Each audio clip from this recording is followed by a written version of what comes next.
It's 8:45 p.m. Your phone buzzes. Student suspended effective tomorrow. The coach texts, "Is he playing?" And your co-parent is calling. You drop your fork. What do you do next? Let's chat. Welcome to Danni's Den, where we mix law, love, sports, and pop culture. Tonight, a short, practical episode for parents who need clear moves when school discipline collides with custody and game day. By the end of this 10-minute chat, you'll have 3 things you can do right now, 2 scripts you can paste into an email, and a quick plan to protect that parenting time, plus a tiny music trick to reset the house. Okay, first thing, what kind of discipline are we talking about? Could be detention, in-school suspension, out-of-school suspension, sometimes expulsion in severe cases. Each one has different paperwork and timelines. Whatever label the school uses, your first win is the same. Get it in writing. Text, email, a scanned notice, anything dated.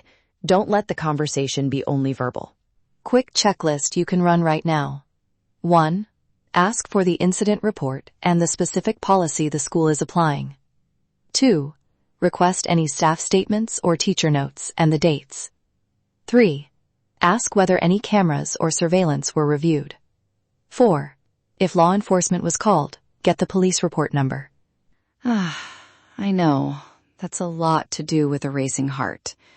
Do what you can immediately, then keep documenting every step. Even a short email that timestamps the request counts as evidence you tried to engage responsibly. When does this matter in family court?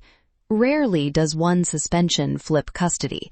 Judges look for patterns, seriousness, and how parents respond.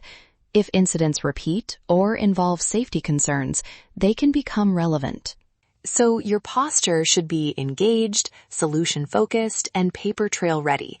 Be the parent who asks questions, requests support plans, and shows up for meetings. That matters more than getting into a fight over blame. Important distinction. School records are not always juvenile court records.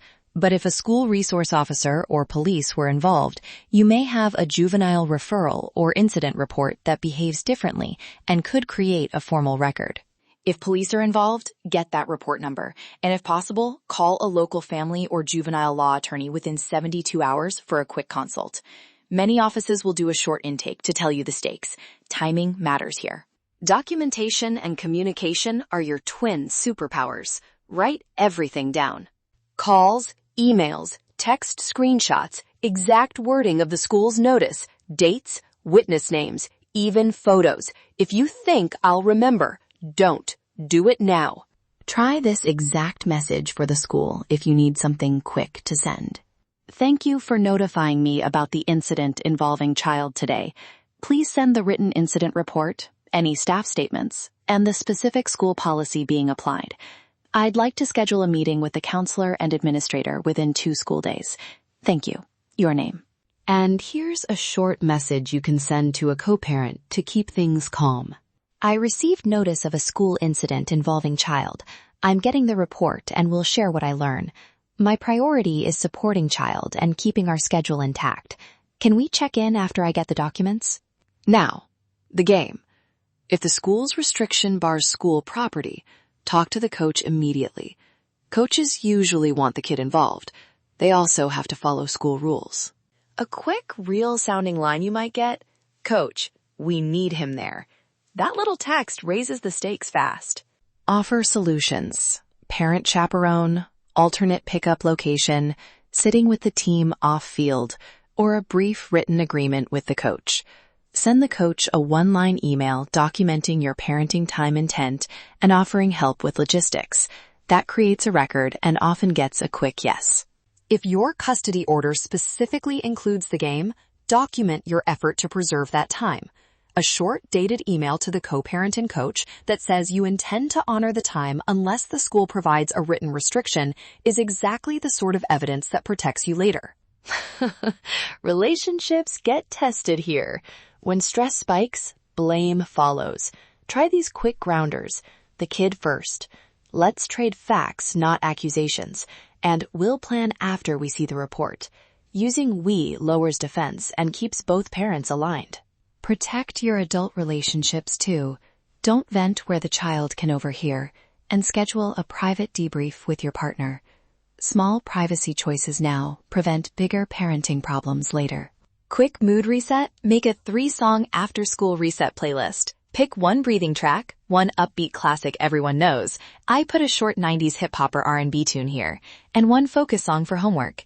10 minutes of familiar music lowers tension and makes problem-solving possible. Before you go, 3 quick things to do right now. Document. Get written records, screenshots, and timestamps. Communicate. Send calm, short emails to the school, coach, and co-parent with solutions. Protect parenting time. Document your efforts, offer alternatives, and if police were involved, call a local attorney for a consult within 72 hours. If this was helpful, subscribe to Danny's Den for more weekly mixes of law, love, sports, and pop culture. And if there was any police involvement, get that quick local legal consult right away. Thanks for listening. Let's chat. If you want specific help with a legal question, visit the Legal Assistance Center website to book a free 30-minute consultation and drop a comment with topics you'd like covered. Subscribe, and I'll see you next week. Let's chat.